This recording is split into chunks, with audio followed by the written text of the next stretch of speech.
Senhor presidente em exercício, deputado Márcio, vejo que Vossa Excelência, em apenas 8 meses de parlamento, já tomou o poder. Manos militares. Olha que o outro Márcio Pacheco ainda não conseguiu. O senhor foi mais célere, mas possivelmente... Não é o peso, é a proteção da cruz, que o deputado Pacheco não assume publicamente. Mas, senhoras deputadas, Lucinha e Alana, senhores deputados, abstraindo do calor da discussão e da indignação que nos gerou o decreto do governador, instado pelo assessor jurídico da Secretaria de Educação, para não cumprir um artigo, salvo erro de memória, o 29, da Lei de 90, que atribuiu o quinquênio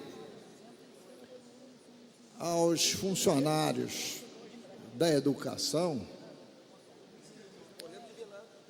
abstraindo-se dessa indignação, sem análise do processo que a Secretaria de Educação estruturou para encaminhar ao governador, que eu não tenho conhecimento, eu queria aqui realmente demonstrar que, a não ser que tenha acontecido algo extraordinário, deputado Amorim, todos os assessores jurídicos das secretarias são procuradores. Todos os assessores jurídicos das secretarias são procuradores, a não ser que alguma exceção tenha ocorrido. A regra é essa. E a Procuradoria não é deste governo. Procuradoria dita geral do Estado, mas que deixou de ser de Estado para ser de governo, porque sucessivamente procuradores eram secretários-chefes da Casa Civil e, evidentemente, passaram a dar os caminhos que a Procuradoria-Geral do Estado devia cumprir. O que é, no meu entendimento, um erro crasso se fazer de um procurador secretário-chefe da Casa Civil, porque você transforma a Procuradoria-Geral do Estado em Procuradoria de Governo. Sem entrar em questões de Operação Lava Jato, já desde há muito, a Procuradoria tem famosos enunciados. Isso talvez esteja ainda lá publicado no site da Procuradoria, o enunciado número 3. Esse enunciado número 3 é exatamente aquele que diz que não há que se cumprir, se a Procuradoria assim entender e der parecer, leis ou artigos de leis que sejam inconstitucionais. Esse enunciado 3 sempre foi considerado pelo parlamento uma piada de mau gosto, porque ele usurpava os poderes do judiciário, de decidir o que é constitucional ou inconstitucional, e dessa casa de legislar. E por que o procurador, que pertence ao Poder Executivo, tem essa atribuição acima da própria Constituição? E, seguidamente, principalmente no governo passado, a gente se assustava, lendo o Diário Oficial, com um decreto do governador, respaldado num parecer da Procuradoria, que não ia cumprir a lei X, Y ou Z. E isso nos levava a fazer decretos legislativos para caçar os decretos do governador. Até que um belo dia, o presidente da casa, à época, o Jorge Pisciani, se rebelou contra um decreto do governo que era do mesmo partido que o dele e chutou o balde. Achou que isso era impossível de ocorrer em relação a duas leis. Uma de minha autoria, que era a lei que separava o IPVA, o pagamento do IPVA, que não, em atraso, que não permitia fazer vistoria, e nós mudamos isso, e um outro projeto, que era da bancada do PSOL, me lembro, o deputado Serafim é de lembrar, que dizia respeito a alguma coisa, a pagamento também de PVA dos funcionários que não recebiam os seus salários. A presidente se rebelou, entrou em rota de colisão com o governador e não precisou de decreto legislativo. O governador, no dia seguinte, cassou ele mesmo o decreto. Aí a Procuradoria se encolheu, ficou mansa e pacífica durante um tempo. Mas mudou o governo, ela já está fazendo isso, e eu não faço ilação, na Secretaria do Ambiente, onde o procurador lá dá um parecer, não é nem aprovado pela Procuradoria-Geral, para não cumprir um artigo de uma lei. E eu sei porque eu já oficiei ao Procurador-Geral sobre isso. E agora nós fomos surpreendidos no dia de hoje com esse decreto do governador. Acho eu que o governador, e quero crer nisso, foi levado a erro, porque eu mesmo considero que o governador deve assinar diversos documentos por dia. E, na maioria, ele não lê de forma detalhada. Não lê de forma detalhada. Por quê? Porque antes de ir ao governador, e eu já fui vice-governador, já fui governador em exercício, sei, antes de ir a despacho do governador, vem lá o chefe da Casa Civil, ou um procurador da Casa Civil, com uma pilha de processo, não, uma pilha para o governador assinar. Então, antes passou pela triagem da Casa Civil. O que a gente faz quando a gente está com essa questão na mão? E já fiz isso no exercício de vice-governadoria, de governador em exercício, até mesmo de secretário. A gente pega um processo por amostragem daquela pilha e aí lê um inteirinho, para ver se está certinho. Pega dois, pega três, mas não pega todos, porque é impossível, para isso tem um gabinete civil. Então, acho eu, quero crer, que ele assinou sem medir essa repercussão, porque não se atentou para isso. Deputado Luiz Paulo, me permite Dou uma parte ao deputado Rodrigo Amorim, Deputado Luiz Paulo, que é jurista. Não é rasgação de seda, mas eu tenho dito aqui nesse plenário, primeiro, da alegria de compartilhar, que é um momento histórico que o Rio de Janeiro tem vivido, com Vossa Excelência, que é um ícone dessa casa. Agora, Vossa Excelência também foi ao meu lado, junto com outros deputados nessa casa, a deputada Marta Rocha, um defensor da segurança jurídica daqueles que fizeram concurso público e aguardavam o chamamento do seu respectivo concurso e foram impedidos de que isso acontecesse por conta desse processo de calamidade financeira, da recuperação do Estado do Rio de Janeiro, que inclusive, por força de lei, impedia. Agora, nós promovemos em conjunto uma audiência pública, ouvimos aqui as diversas comissões de diversos concursos públicos que estavam em aberto, estão em aberto, Hoje, por exemplo, encontrei aqui nessa casa representantes do concurso público dos bombeiros, áreas de segurança e outras demais áreas, o que ensejou, e aí um projeto que foi votado por unanimidade aqui nessa casa, foi convertido em lei, sancionado pelo governador, que justamente torna suspenso a validade dos concursos públicos. Ocorre que uma questão que não há dúvida alguma, cristalina, tanto na lei de calamidade, quanto na lei de recuperação financeira do Estado, assim como na lei que foi de autoria dessa casa como um todo, há um entendimento uníssono de que está suspensa a validade dos concursos públicos de modo a dar a devida segurança jurídica. No entanto, a douta Procuradoria, como Vossa Excelência está bem dizendo aí, ela resolveu, por força de seus enunciados, pareceres e outras coisas mais, dizer que a lei aprovada nessa casa é inconstitucional, que não pode ser aplicada e que não pode ser validada.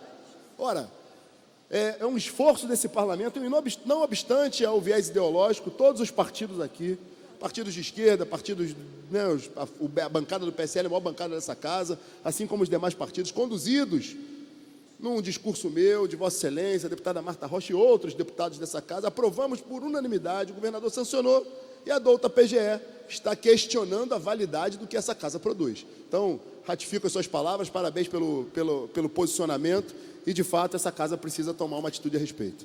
Deputado Rodrigo Amorim, Vossa Excelência, de forma equilibrada, está coonestando o que eu aqui afirmei. E o que Vossa Excelência está dizendo está certo, porque em relação aos concursados de 2012 da SEAP, eles foram à Defensoria, e a Defensoria entrou na Justiça, porque a Procuradoria não se posicionava. O juiz ouviu a Procuradoria, e a Procuradoria deu um parecer dizendo que eles não têm nenhuma razão, porque interpretam eles de uma forma segundo o talante dos mesmos, e não como essa casa decide. E eu, deputado Eliomar, eu fico profundamente indignado, porque parece sempre muito fácil se eleger, parece fácil se eleger, parece fácil ser parlamentar, parece fácil cumprir um bom mandato, e não é, Tanto é que cada partido apresenta, no mínimo, 100 candidatos, são 30 partidos, você vai lá no TRE, sempre tem lá para estadual uns quase 3.000 candidatos, e só se elege 70. Então, uma seleção difícil. Em algum momento a gente pode ter muito voto, em algum outro momento pode ter menos, né? Mas é o vestibular que se faz. E só pode cassar meu mandato, tem o direito de cassar o meu mandato, o eleitor, que infelizmente é só de 4 em 4 anos, podia ter dispositivo para avaliar o mandato no meio do mandato, mas o eleitor de 4 em 4 anos, e os 69 senhores deputados. A Procuradoria não pode cassar meu mandato, o governador não pode cassar meu mandato. Não é este governador, não. Nenhum governador. E nenhuma Procuradoria. E eu não quero entrar nisso, mas posso entrar. Eu não verifico que a Procuradoria sue a camisa lutando pelo Estado. Porque tem muito procurador que tem escritório. Então, a dedicação exclusiva inexiste. O procurador reparte 50% dos recursos da sucumbência. Não sei se o deputado Rodrigo Amorim sabe. 50% dos recursos da sucumbência. Porque o outro 50% vai para o fundo da Procuradoria. Agora, quando o Estado paga, quando o Estado perde a causa, o Estado paga a sucumbência, não desconta da sucumbência ganha dos procuradores. Então, se a gente quiser também entrar a fundo, a gente vai encontrar uma porção de vitrines para jogar pedra. Então, eu acho que isso é profundamente desrespeitoso com o nosso mandato. Isso era algo que tinha que acabar definitivamente. No papel da Procuradoria, este artigo deste projeto é inconstitucional, ajuiza uma ação direta de inconstitucionalidade. E estamos conversando. Se for verdadeiro, ganhou, acabou a discussão. Decisão judicial para ser respeitada. Agora, não vou respeitar porque eu acho que é inconstitucional. O Supremo muitas vezes decide por 6-5, e aí, anos depois, o placar pode se inverter. Não, isso aqui é uma paz, deputado. Não, deputado Luiz Paulo, só para Deputada colaborar com as suas palavras, deputado tem conhecimento profundo de como funciona as procuradorias, né? Cada secretaria tem um procurador.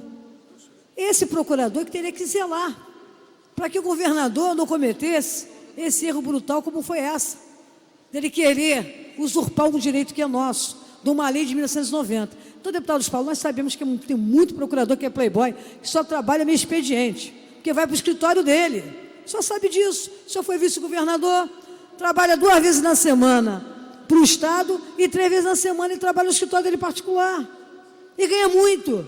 Mas nós temos que entrar. O teto do judiciário. E teto do judiciário. Então, nós aqui, enquanto parlamentares, que somos uma camisa de 4 em 4 anos, que temos que prestar conta do nosso mandato, a todo momento, ao eleitor, aos próprios pares aqui dessa casa, nós temos que estar atentos. E começar também a mexer com a vara, tá certo? Vara curta, começar a ver qual é a real posição hoje dos procuradores. Porque todos eles têm escritórios, o senhor sabe disso. O senhor foi vice-governador, sabe disso. Então, essa onda da Procuradoria querer intervir no seu projeto, que está lá no meio ambiente, é o procurador, ele acha. Aí tem um projeto meu também que ele acha. Nós aprovamos nessa casa aqui, por todas as comissões, no plenário, pelos nossos pares, aí a Procuradoria acha, encontra o meio para dizer que é inconstitucional e começa a arguir uma série de questões. Então, deputado, é só para colaborar com a sua fala e dizer que o governador tem que ficar atento, senão daqui a pouquinho vai começar novamente a ocorrer o que aconteceu no passado.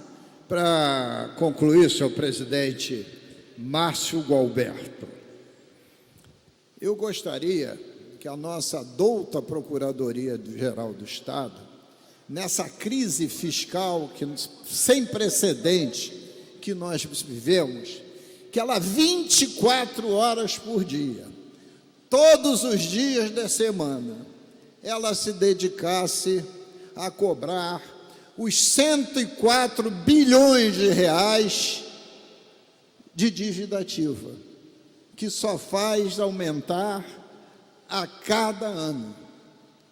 Se ela fizesse isso e conseguisse recuperar 40 bilhões de reais, que é o possível, essa casa ia dar todos os prêmios e todas as medalhas à douta Procuradoria-Geral do Estado.